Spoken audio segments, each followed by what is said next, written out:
From the Library of Congress in Washington, D.C. Good afternoon. Hello. My name is Adam Kushner. I'm the editor of the Washington Post Sunday Outlook section, which is our home for essays and arguments and ideas and narrative storytelling and investigative journalism, and most happily for today, our coverage of nonfiction books. The Washington Post is a charter sponsor of the National Book Festival, which is now amazingly in its 15th year. So quick round of applause for that. Quick reminder also that the Library of Congress is recording and taking photographs and video of this event, so just be aware. And with that, I want to introduce, I'm very excited to have with us Tom Gjelten, Erika Lee, and Ray Suarez.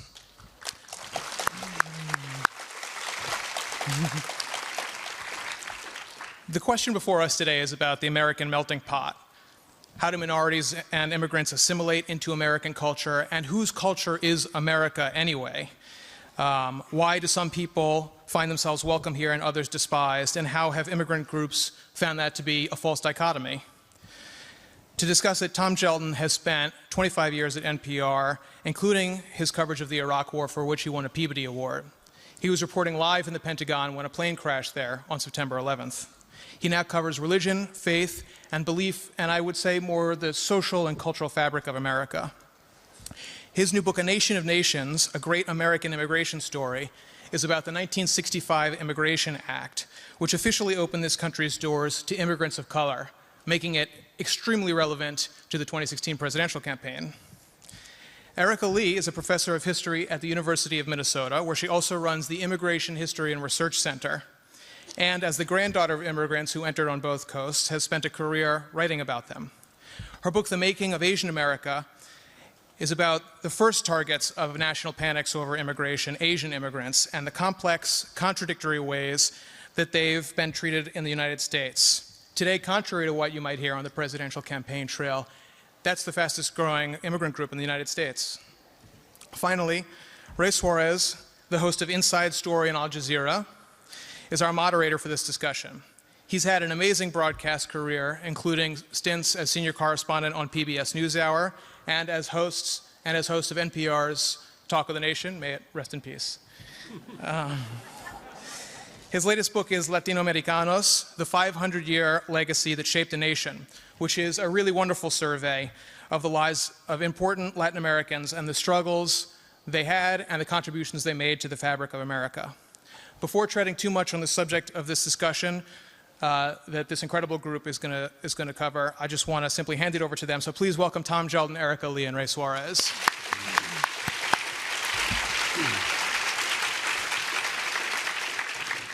Thanks a lot. Thanks a lot for being here. As I told one of the organizers of today's program, Maria Rana of the Library of Congress, this is an even better program now than when she first pitched it last year.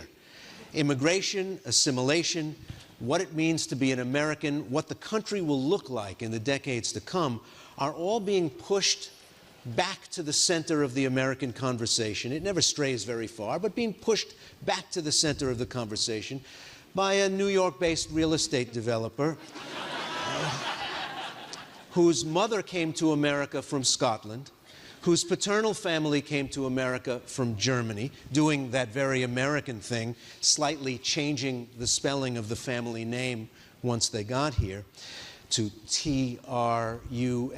I don't know if you've been following this, but this particular guy who's got us talking once again about immigration, legal and illegal, birthright citizenship, and the use of the Spanish language, has been married 3 times. One wife was from Czechoslovakia, or what's now, where she was born is now in the Czech Republic. Another was from then Yugoslavia, now Slovenia. So in many ways, he's just the right person to start the argument. This isn't the first time I'm getting to do a book conversation with Tom Gjelten. The last one was 20 years ago on the publication of his terrific Sarajevo Daily in 1995. So we have an appointment, I guess, 1995, 2015, to do another one in 2035. His new book is a primer for any citizen of this country who wants to wade into the immigration debate armed with the understanding of the ways the issue has been fraught and fracturing in the past. It's called A Nation of Nations, as was mentioned. Erika Lee is the Rudolph Vekoli Chair in Immigration History and the director of the Immigration History Research Center.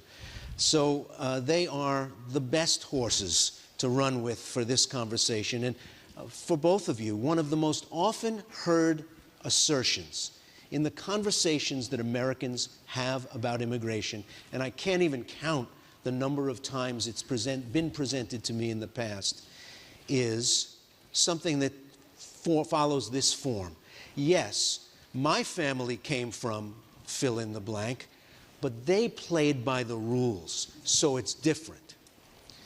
And I always ask them at that point, where from and when, because that assertion, my family came like yours, but it played by the rules, is so important to the people who say it. But I think it's really important for us to begin by talking about what the rules were during that really intensive era of immigration, roughly from 1850 to 1925, when the United States was the recipient of a human surge tide from around the globe. The rules that we're so proud of our families having played by, Tom, what were they? Well, my grandparents came by the rules, and the rules were that if you were white, you were welcome, basically. My grandparents came from Norway. They didn't have to request a visa. They just got on a boat and came. They were able, this is in the late 19th century, they were able to buy a boat and train package that took them from the coast of Norway into the interior of the United States. There were no hurdles for them to go there. They got there. They claimed the land that no one else had claimed. There were no obstacles whatsoever. And you know, as Scandinavians, they were held up as ideal immigrants. And there was a quite explicit discussion about this in the early part of the 20th century when Scandinavians and Northern Europeans were favored, heavily favored under the national origin quota policy because they were considered to be superior cultures. So yeah, my grandparents came according to the rules, and the rules were totally rigged in their favor. Now, when it comes to a discussion of rules, Erika Lee, they are particularly interesting when it comes to people coming across the Pacific to the United States. What were the rules through much of the late 19th century? So in comparison to Tom's grandparents, or grandparents, my grandparents did not play by the rules.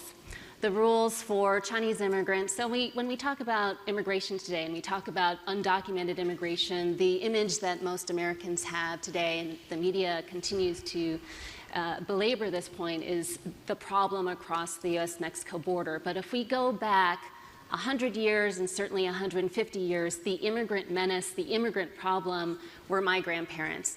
And the first federal laws that we passed as a country were laws to restrict Chinese immigrants. So today they're the model minority, but back then they were the immigrant menace. And so the only way for my grandparents to come was either through a very, very narrow entry through those gates that the United States erected against Chinese immigrants, if you were a teacher, a student, a merchant, a traveler, a diplomat, or to find a way around those gates. So I have grandparents who came through that narrow entry, and I also have grandparents who took on a false identity, bought papers, came in as what we call a paper son, came through Angel Island, were detained in the first immigrant detention center that we established in San Francisco in the United States, and we lived with that false name for a generation or so. Just in the last couple of weeks, we've entered onto a new debate. It pops up every now and then on birthright citizenship, as understood from amendments to the Constitution passed in the wake of the Civil War. But I want to fast forward and not really get into that argument about an amendment passed for the benefit of formerly enslaved people, and talk about Wong Kim-ark. Who is Wong Kim-ark, and why is he important to this conversation? I had the opportunity to go back into history and resurface some of the research that I did on Wong Kim Ark. How many of you have ever heard of Wong Kim Ark? Raise your hands high. The semester hasn't started yet, so I'm getting my teaching practice going. I didn't count very many. I didn't count very many either. I didn't count very many either. So and this conversation was of course restarted with Donald Trump's immigration plan, and I was doing my best to simply try to ignore some of the proposals, and I realized that he needed a history lesson. So I wrote a piece that was published in the New York Daily News, a history lesson for Donald Trump. I'm not sure he read it, but the history lesson was about this guy named Wong Kim Ark. Wong Kim Ark was a Chinese American, US-born citizen, so under the 14th Amendment, a birthright citizen of the United States. His parents were Chinese immigrants. Chinese immigrants and most Asian immigrants could not become naturalized citizens of the United States until World War II, and for Japanese until 1952. That's recent history. So he is a US-born citizen of Chinese immigrants who are ineligible for naturalized citizenship. He goes to China with them, he returns, he's readmitted into the country of his birth, no problem, through San Francisco. He goes back another time, he's a filial son, and then he comes back through San Francisco in the 1890s, and the US customs collector, these are the guys who were enforcing immigration laws at the time, denies him entry, and they want to use him as a test case. And they want to say, they want to establish the rationale that if your parents are immigrants ineligible for citizenship, then you are not subject to birthright citizenship. So that citizenship should be inherited by blood rather than by where you are born. So Wong Kim Ark hired the best lawyers in San Francisco, and he challenged this case. The US government fought back, and the case went to the Supreme Court in 1898. Majority of the Supreme Court justices said birthright citizenship is if you are born in the United States, you are a citizen thereof. It does not matter what the immigrant status is of your parents. That is the legal precedent. We have not looked at that case or questioned that case since then, but continually there are more and more questions about should we change the 14th Amendment? Should we submit a new law, introduce a new law that changes this? But this is an important case. As birthright citizenship continues to be questioned, remember Wong Kim Ark, and the next time someone asks you, I want all of your hands to be raised high. It's that 6-2 decision from the Supreme Court that really puts the stamp on the meaning of the 14th Amendment. During this argument, a lot of people have been saying, this doesn't really apply to people who are born in the United States of undocumented parents. This has to do with slaves being citizens of the states that they're resident in, blah, blah, blah, because they neatly jump over that 1898 decision, and they almost don't want to take on what that means. Tom, would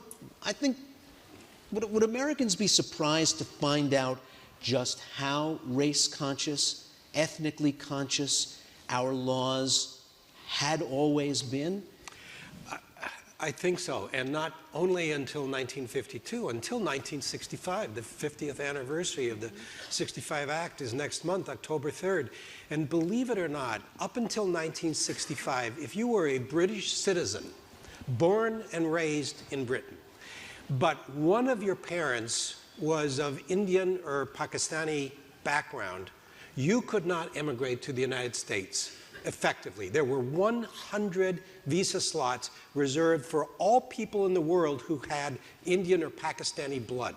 100 for each of the Asian countries. So you weren't considered a British citizen? You were a British citizen. You were considered racially government. South Asian in some way? You were identified by your race, not your citizenship. The same thing for a Canadian. If Erika's grandparents had immigrated to China 2 generations ago or 3 generations ago, if you were a Canadian citizen, but you had Chinese ancestry, you could not immigrate to the United States as a Canadian. You were judged according to your race. This was true up until 1965 because there was a provision in the existing immigration law pertaining to the so-called Asia-Pacific Triangle that made it almost impossible for anyone with Asian blood to emigrate to the United States. Just as I say, 100 visa slots reserved for each of the countries in the so-called Asia-Pacific Triangle until 50 years ago next month.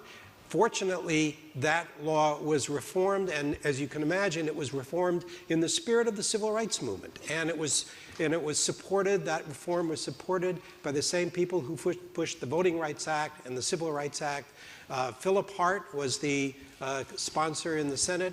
Emanuel Seller was the sponsor in the House. Manny Seller came from Brooklyn. He entered the Congress in 1924. The first speech he gave on the floor was in opposition to the national origin quota system that was enacted that year, and he spent the next 40 years trying to overturn it. It took him 40 years. So the Hart-Celler Act, aka the 1965 Immigration Act, really ended what was an unbelievably racist U.S. immigration policy. Erika, do we have to be careful when we even use the word race when we talk about immigration, especially during the last years of the 19th and the first years of the 20th century, when an American academic or legislator used the word race? Did they mean the same thing an American means in 2015? The way that we used race back then is similar to the ways in which we would use ethnicity today. So there was the very famous 1911 Dillingham Commission report. This was the report that the U.S. government commissioned to study all of the different immigrant races that were coming into the United States, and they placed them within a hierarchy. Who were the most acceptable, who were the least acceptable. South Asians, the example that you used, were deemed the least acceptable, the least assimilable immigrant race coming into the United States. And Scandinavians were the purest. Oh, were they?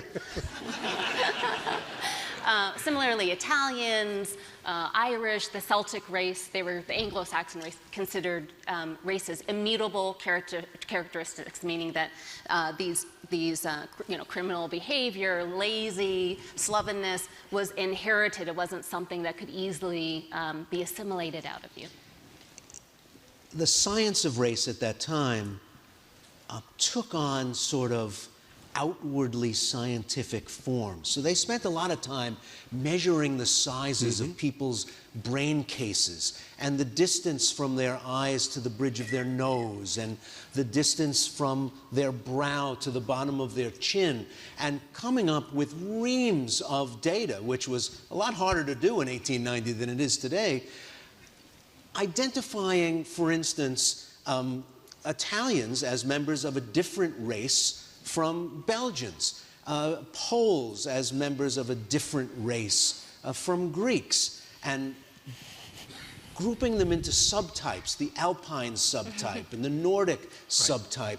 And when this stuff was not coming out of wacky, fringe publications, it was being produced in journals at our most respected institutions of science, led by Harvard professors who were really on the cutting edge of so-called racial science.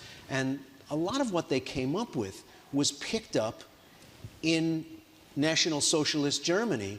The research that was done at Harvard in those early century years were picked up as a justification, and their data used for brain size and things like that, IQ and dexterity and all these various things. It's shocking, shocking stuff by the lights of today. Tom, in your book, I was fascinated to come across, to be reminded of the fact that the formulas that we came up with for calculating who should be able to come were, first of all, based on 1890, but also omitted a very large and important part of our population when coming up with those calculations. Tell us about it.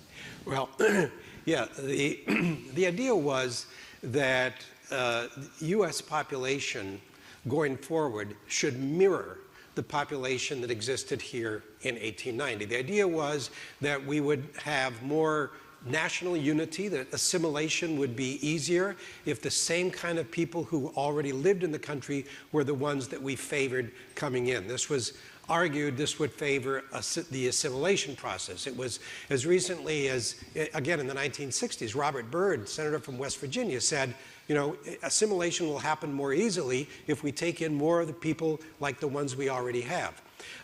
So they did a very detailed analysis of the population, and the cutoff date was 1890. And that was, actually 1890 was chosen because a lot of Southern Europeans came in after 1890, and we didn't want to count them. So we used this was in 1920, so they went back 30 years to sort of exclude a lot of the Southern Europeans. And they did a very detailed analysis of the population in 1890 to determine what the ratio was. But as you say, the only thing is that we only counted white people because we really didn't even want to take into, there's nothing we could do about the fact that we had all these African Americans living in the country. We sort of inherited them as a result of slavery, so we had to give them citizenship. But we really didn't want any more African Americans coming in, so we didn't even count them as part of this census. So we counted all the white people in 1890, and that became the basis for the national origin quotas that were then guiding U.S. immigration, the allocation of visas going forward. So if you were living in Addis Ababa and decided you'd like to move to New England, there was no quota for you, I'm guessing, because based on 1890 and based on the fact that they didn't count the continent of Africa at all, you simply couldn't come here. If you go back and look at the debate over the 1965 Act, it's really startling for how candidly members of Congress talked about race in those days. And speaking of Addis Ababa, you had senators saying, what have the people of Ethiopia ever done for America? Why should we take in any Ethiopians? Ethiopia is not one of our mother countries. So they would actually single out countries saying, we don't want any people from Ethiopia coming.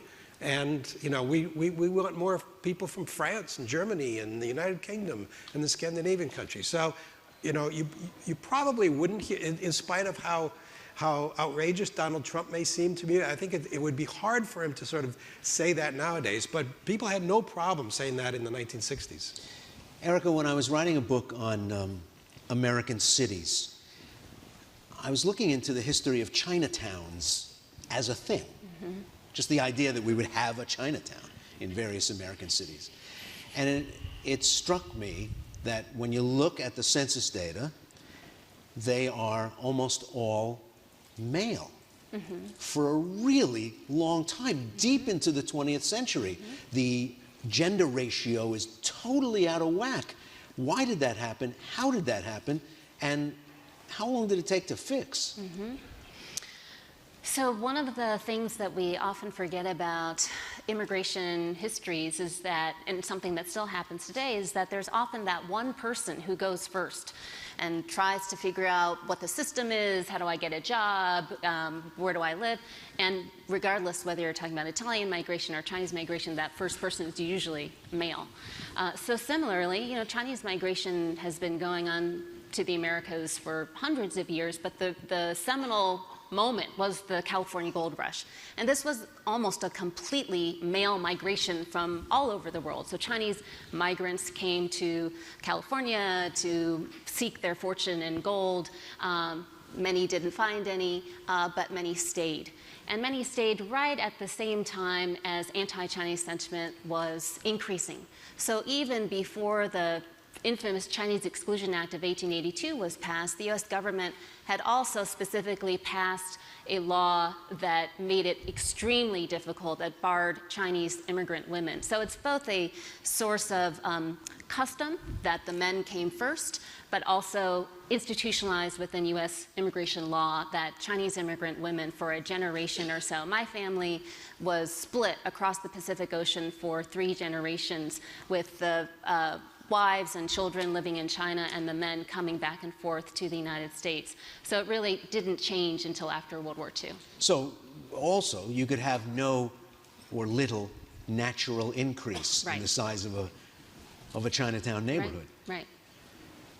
So it's only until 1965, and then after that, it starts getting more, the gender balance starts getting more normal? Absolutely. You know, so in 1965, we'll be recognizing the 50th anniversary in a month. There are cracks in that gate that happened during World War II, and it does happen first for Chinese immigrants and Chinese Americans. Our immigration laws, we often think of them as a domestic issue, what's happening here, who do we want to let in, who do we want to keep out, but they're inextricably tied to our U.S. international relations. So the United States was faced with this really awkward quandary during World War II. We have just become new allies with China and new allies with India, yet we're realizing that we're only letting 100 people from those countries, our allies, into the United States. It's a little bit of a public relations nightmare. And one of the things that happens is President Roosevelt signs into law the repeal of the Chinese Exclusion Act. And he literally says, you know, we are going to right a historic mistake. And this shows our friendship with China. It shows our strong alliance. This puts Chinese immigration under that 100-person quota, opens it up a little bit. More brides are able to come over. Reunification of families happens a little bit more. So there are cracks in those gates that happen after World War II up until 1965, but 1965 is really the major turning point. There are Asian communities in the Western Hemisphere, and there have been for a long time. Would the treatment of these questions have been very different in Peru, where there's a large Asian community, in Brazil, where there's a large Asian community, in Havana, Trinidad, which was a huge importer of South Asian labor to work in the sugarcane fields? Did we have a lot of different orders, or were those other imperial powers a lot like the United States when they looked at Asians? It was a lot easier for Asians to emigrate to South American countries. In fact, one of the things that we've actually seen and continue to see are immigrants from Korea, for example, emigrating first to a South American country while they wait for their visa number to come up to emigrate to the United States. So one of the families that I portray in my book was determined to come to the United States. The woman's brother already lived here, so she could get a visa by virtue of being the sister of a U.S. citizen, but still she had to wait her turn. And in the meantime, they go to Argentina. And it turns out that Buenos Aires has a very large Korean community, and it's almost entirely made up of Koreans who are waiting to come to the United States, anxious to leave Korea. Their number hasn't come up, so they go to Argentina and they wait in Argentina. And, you know, as you say, Peru has a large Asian community. So these countries in South America actually were far more lenient in their immigration policy than the United States was. I tend to think of immigrant stories, and a lot of our contemporary debates really rest on stories that we tell each other, and sometimes they're quite removed from the actual facts and even the actual family histories of the families that are telling these stories. They tend to happen in three kinds of ways. Sepia tone, so you'll see very, very old photographs of a revered ancestor who in the retelling learned English just about right away after they got here. Black and white, immigrants who came often after 1925 when things got a lot harder to come into the United States, often driven by factors having to do with the tumult in Europe during those years, and in color. The pictures of unaccompanied minors trying to make it across the southern border of the United States as San Pedro Sula, Honduras, becomes one of the most dangerous cities on the planet. We aren't so happy about immigration stories in color. We can valorize some of the ones in black and white, but boy, do we love those sepia tone ones. And they help us forget, I think, that it's always been hard to come here for everybody. And we lose that in some of the ways that we tell the story to each other today in order to make a conclusion about what to do about today. You know what I mean? This is the toughest part of all of this. People tell me stories about their ancestors, and I even know that factually they're incorrect from some of the things they're saying, but they love these stories. And they show me the sepia photographs, and we're done. You know, one of the things that I found most interesting in following immigrants, and most of the characters that I follow are from Northern Virginia, from Fairfax County, and I think some of them are even here today. One of the things that I found is the second generation phenomenon, which is really interesting. Across the board, first generation immigrants do struggle, regardless of where they're coming from. My grandparents struggled, even though they were coming to a largely empty land in North Dakota and had a lot of advantages. They struggled, and they had trouble learning English.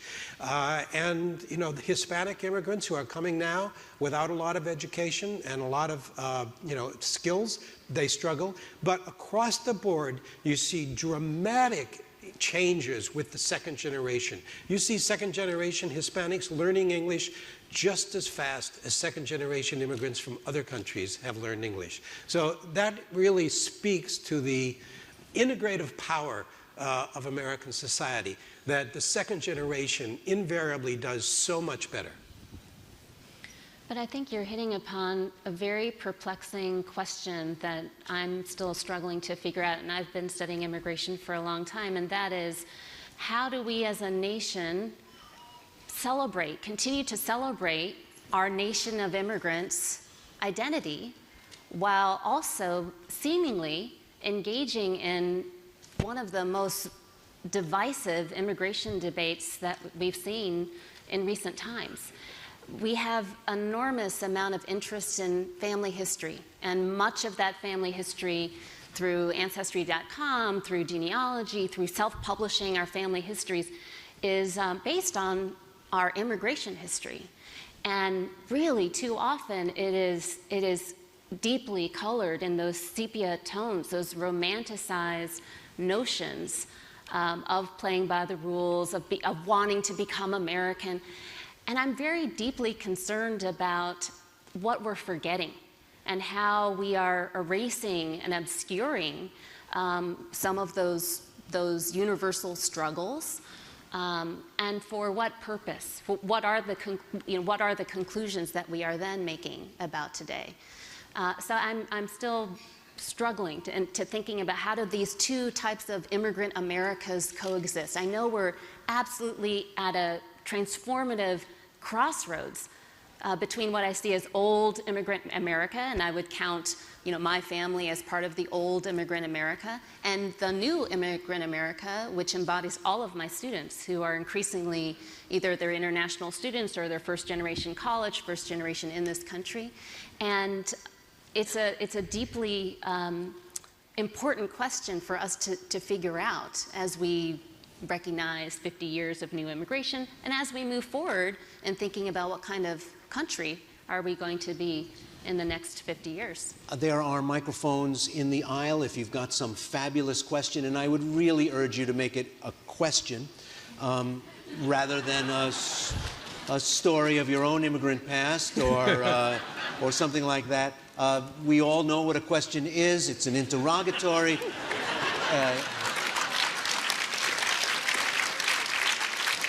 Your voice goes up at the end, and there's an indication that there's something that you want somebody here to tell you, okay? So, questions, please. Yes, ma'am. My one-sentence exception is my Irish ancestors were fishermen, and they didn't play by the rules. They just delivered fish to the ports in Boston and left the ship. There's no record of them entering America. Another way to hide the rules. My question is, we haven't talked about what a country, what a government can do to make sure immigrants survive. Our policy has been to build barriers, but what about any sorts of help? And there are other countries you must be able to know that must do something, even to help literacy, language literacy, and we do nothing. We leave it literally sink or swim, which is a new image today. I actually would disagree with that a little bit. And my book largely takes place in Fairfax County, Virginia. Fairfax County in 1950 was 91% white and 9% African American, 0.0% foreign born. Today, 1 out of 3 residents in Fairfax County is foreign born. In some districts, it's close to half. This is a county that has been totally transformed by immigration. And it has largely been a very successful process. Fairfax County over the last few years has been one of the wealthiest counties in the United States. Terrific schools. 100 languages are spoken in Fairfax County schools. The authorities in Fairfax County, in my opinion, had done a tremendous job. I think the answer to your question is that it really often depends on local authorities, not federal policy, not state policy. It depends on the people who actually work with the immigrant population and have the responsibility for providing services, law enforcement services, education services, social services. So I think that undoubtedly there are many immigrant populations that suffer, but I think in some places in the country, actually, they've been very well taken care of by the authorities. I don't know what you think, Erika. And nonprofit organizations who are helping immigrants to integrate by learning English, citizenship classes, job skills, new technologies. So it really is, I think, this trickle-down effect, not just the federal policy and what, the constant attention is on comprehensive immigration reform. But in the meantime, as we have not progressed in that area, it's what school teachers are doing, it's what librarians are doing, it's what social service workers are doing, and English language learner teachers are doing as well. Yes, sir. Great panel, thank you. The terms melting pot and assimilation have been criticized by some as being premised on the idea of absorption into the predominant white culture. Can you comment on the terminology and whether there are better alternative terms that we might use? Thank you. You're absolutely right, and I tried to avoid using the word assimilation. I haven't read your book, Erika, but I wouldn't be surprised if you tried to do that as well. Acculturation is a somewhat sort of less loaded term. The term that I prefer is integration. The problem with using terms like assimilation, as you suggest, is that we do have a dominant culture in this country. And it's sort of the idea that you have to assimilate into that culture means that you have to become basically, you have to embrace this sort of Anglo-Saxon white heritage. And whether people want to do that or not, it's simply not possible for people to incorporate themselves into a heritage that they're essentially excluded from by their own origin and their race and their language. So I think that those are very legitimate concerns, and as I say, I don't know what terms you use, Erika, I think acculturation or integration are much better terms. Absolutely, I'm a historian, and so always thinking back to the roots of those terms. President Teddy Roosevelt, famously said, there are no hyphenated Americans, there are no German Americans, there's no ex-Americans, there's only Americans. And it really described a forceful assimilation or forceful Americanization that stripped someone from their ethnicity and culture. And similarly with the melting pot ideal was not what we would consider today a blending of different stews, as if that's appealing, but rather stripping down. It was meant to describe the scientific process of stripping down a metal alloy from its impurities, and then to create this new pure in an Anglo-Saxon model type. There's lots of other terms. None of them really work, I don't think. Salad bowl, melting pot, stew. I think we forget the accidental and peculiar circumstances of the 20th century that helped give rise to the idea of the melting pot. After we started to close the door during the 1920s with new anti-immigrant legislation during a rising tide of suspicion of the political motives of European immigrants, what followed was a devastating worldwide economic depression, followed by a world war, followed by a Cold War. So the tremendous number of foreign-born Americans in 1910 dwindled by 1960 to a fraction of its original number. So we don't think of Yogi Berra and Lou Gehrig as non-Americans. Ray, can you show that one slide, just that first slide, just to illustrate your point, right? The first slide. Talk about a turning point. that shows, you guys can't see it too well, but that is what you call a turning point. And that is the percentage of the U.S. population born outside the country plummeting to about 1970 and then turning and going straight back up again. So the way we idealized becoming American happened in a one-time only, one-shot deal kind of atmosphere where not a lot of new people were coming, and the people who were already here were totally acculturating. And I don't know if we're ever going to have a moment like that again, or even whether we want one, but some of our ideas about what it means to join the mainstream came from that peculiar mid-century set of circumstances, which are, hopefully, in the case of World War and global depression, not replicable. Yes? Hello. Can you share your thoughts about the immigration situations with the Rohingyas in Southeast Asia, the Dominican Republic and Haiti, African and Middle Eastern immigrants and refugees to Europe, and our neighbors in the South? And how do you think that will change in 50 years? That's a lot. That's a big Well, Ray, you get to answer this one. people are on the move Yeah. all over the globe. That's right. We are right now at a moment of staggering tragedy and breathtaking challenge, and right now we're dropping the ball. Yes, it's terrifying to see people clinging to rails in a railway station in Budapest, but we can see that. We can't see the Australian Navy intercepting ships on the high seas in the South Pacific and turning them to Nauru, a speck in the South Pacific, so that they don't get their feet on Australian soil in order to not be able to make an asylum claim.